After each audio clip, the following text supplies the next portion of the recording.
It was meant to be a night of revelry, a final toast to bachelorhood before taking the plunge into marital bliss. But beneath the facade of celebration, a knot of unease coiled in the pit of my stomach, warning me of impending turmoil. As I sat on the worn leather couch, nursing a beer that had long gone warm, I observed the scene unfolding around me. Friends clinked glasses, sharing anecdotes and inside jokes, their voices a cacophony of mirth that grated against my fraying nerves. Gail moved among the guests with practiced grace, her laughter tinkling like wind chimes in the night. Yet her eyes betrayed a hint of tension, a flicker of uncertainty that mirrored my own unease. "Hey, you okay?" Jerry's voice cut through the din, drawing my attention to the familiar face of my childhood friend. His brow furrowed with concern as he took a seat beside me, his presence a fleeting comfort amidst the chaos. I forced a smile, masking the turmoil brewing beneath the surface. "Yeah, just pre-wedding jitters, you know." Jerry nodded, his gaze searching mine for any sign of reassurance. "I hear you, man. It's a big step, but Gail loves you, you know that, right?" His words were well-intentioned, a balm to soothe the doubts clawing at my sanity. But even as I nodded in agreement, a voice in the back of my mind whispered of secrets and betrayals yet to be revealed. The night wore on, each passing moment stretching taut with anticipation, until the weight of impending doom hung heavy in the air. And as the clock ticked closer to midnight, I couldn't shake the feeling that our world was on the brink of unraveling, that the facade of happiness we had carefully crafted was nothing but a fragile illusion destined to shatter at the slightest touch. The night pressed on, the apartment pulsating with the rhythm of laughter and clinking glasses. Yet beneath the veneer of celebration, a tension simmered, a storm brewing on the horizon. I tried to lose myself in the sea of faces, to drown out the gnawing unease clawing at the edges of my consciousness. But fate had other plans. As the hours slipped by and the alcohol flowed freely, I found myself drawn to a scene unfolding in the corner of the room. There, amidst the haze of cigarette smoke and raucous laughter, stood Gail and Jerry, their bodies tangled in a dance that spoke volumes of intimacy and betrayal. My heart stuttered to a halt as I watched in stunned disbelief, the world around me fading into insignificance. Gail's laughter rang out like a discordant melody, a mockery of the love we had once shared. And Jerry, dear Jerry, his eyes met mine with a guilt that cut deeper than any knife. "Gail," my voice emerged as a hoarse whisper, barely audible over the clamor of the room. She turned towards me, her smile faltering as recognition dawned in her eyes. "Oh, hey, honey," she said, her voice laced with a hint of unease. I struggled to find the words, to articulate the betrayal clawing at my throat. What's going on?"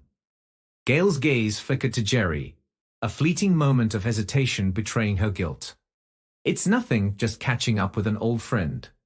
But her words rang hollow, the truth laid bare in the tangled web of deceit woven between them. And as the gravity of their betrayal washed over me, I felt the ground shift beneath my feet, the world tilting on its axis as the facade of our relationship crumbled to dust. Jerry shifted uncomfortably beside her, his gaze averted in shame. "I didn't mean for this to happen, man," he muttered, his voice thick with regret. But his apology fell on deaf ears, drowned out by the roar of betrayal echoing in my ears.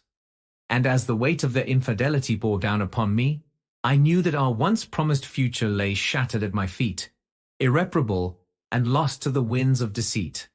The air hung heavy with tension as I stood before them, my heart pounding in my chest like a drumbeat of betrayal. Gail's eyes darted nervously between me and Jerry, her facade of innocence crumbling like sandcastles in the tide. And Jerry, dear Jerry, stood beside her with shoulders slumped in shame, his guilt a palpable weight in the room. I took a deep breath, struggling to find my voice amidst the tempest of emotions raging within me. "How could you?" The words emerged as a hoarse whisper, barely audible over the pounding of my heart. Gail's lips trembled, her gaze flitting towards Jerry before returning to meet mine. "I don't know what to say," she stammered, her voice laced with a hint of desperation. But her words fell on deaf ears, drowned out by the roar of betrayal echoing in my mind. You don't know what to say, I repeated, my voice rising with each word. You're cheating on me, Gail. With my best friend. Jerry winced at the accusation, his gaze fixed on the floor, as if unable to meet my gaze. I'm sorry, man, he muttered, his voice thick with regret. Sorry. The word echoed in my mind like a cruel joke, a hollow apology devoid of meaning. And as the weight of their betrayal bore down upon me, I felt something inside me snap, a thread of patience unraveling in the face of their deceit. I can't do this, I whispered, the words a final admission of defeat. I can't marry you, Gail. Not after this. Gail's eyes widened in shock, her lips parting in a silent plea for forgiveness. Please, don't do this, she begged, her voice cracking with emotion. We can work through this, I promise. But her promises rang hollow, the trust shattered beyond repair. And as I turned away from her, from them both, I knew that our once promised future lay in ruins, a casualty of lies and broken vows. The echoes of my shattered dreams reverberated through the empty halls of our apartment, each footstep a painful reminder of the life we had once shared. In the aftermath of betrayal, I found myself adrift in a sea of sorrow and confusion, grappling with the wreckage of our broken relationship. Days blurred into nights, a haze of anguish and despair as I navigated the tumultuous waters of heartache. The wedding plans lay abandoned, a ghost of the future that would never come to pass, while the silence of Gail's absence echoed like a hollow ache in the chambers of my heart. Alone in the darkness, I found solace in the embrace of solitude, seeking refuge in the sanctuary of my own thoughts. Memories of our shared past haunted me, a bittersweet symphony of love and loss that played on an endless loop in the recesses of my mind. And as the days stretched into weeks, I wrestled with the demons of doubt and regret, questioning every choice that had led me to this moment of devastation. What if I had seen the signs earlier, confronted the truth before it was too late? But the past was a labyrinth of missed opportunities and second guesses, a maze of could-have-beens and what-ifs that offered no solace in the face of my shattered dreams. Yet amidst the darkness, a flicker of determination ignited, a resolve to rise from the ashes, to rebuild my life from the ground up. With each passing day, I took tentative steps towards healing, reaching out to friends and loved ones for support in my hour of need. I'm so sorry, man. Jerry's voice crackled through the phone, heavy with remorse. I never meant for any of this to happen. I sighed, the weight of his words pressing down on me like a ton of bricks. I know, Jerry, I replied, my voice hollow with resignation. But sorry isn't enough to fix this. There was a long pause on the other end of the line, the silence stretching between us like a chasm of unspoken regrets. I understand, Jerry finally said, his voice barely above a whisper. I hope you can forgive me someday. Forgiveness. The word hung in the air like a promise unfulfilled, a distant shore on the horizon of my fractured heart. But for now, I focused on the task at hand, picking up the pieces of my shattered life and forging ahead into an uncertain future. In the wake of devastation, I found myself standing at the precipice of a new dawn, the first rays of hope breaking through the darkness of despair. With each passing day, I shed the weight of betrayal like a cocoon, emerging from the ashes of my shattered dreams with a newfound sense of purpose and resilience. Gathering the fragments of my fractured life, I embarked on a journey of self-discovery, determined to carve out a future untethered by the chains of the past.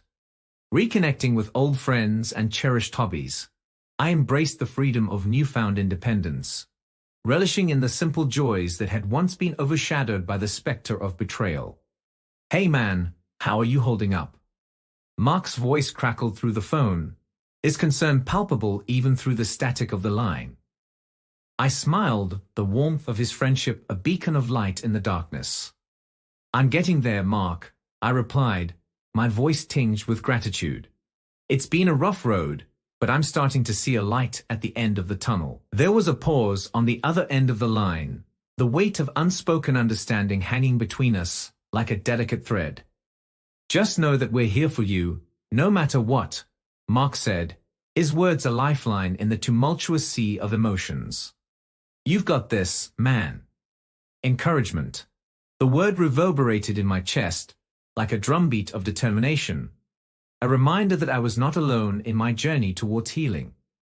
And as I stepped forward into the unknown, I knew that the road ahead would be fraught with challenges and obstacles, but also with the promise of new beginnings and second chances. For in the crucible of adversity, I had discovered a strength within myself that I never knew existed, a resilience born from the ashes of betrayal, a determination to forge ahead into the unknown with courage and grace. And as the sun dipped below the horizon, casting its golden light upon the landscape of my newfound freedom, I embraced the promise of tomorrow with open arms, ready to embrace whatever the future may hold. Thank you for listening to the story to the end, and if you like it, please support us with a like as well as subscribe to our channel. Write in the comments what you think about the story.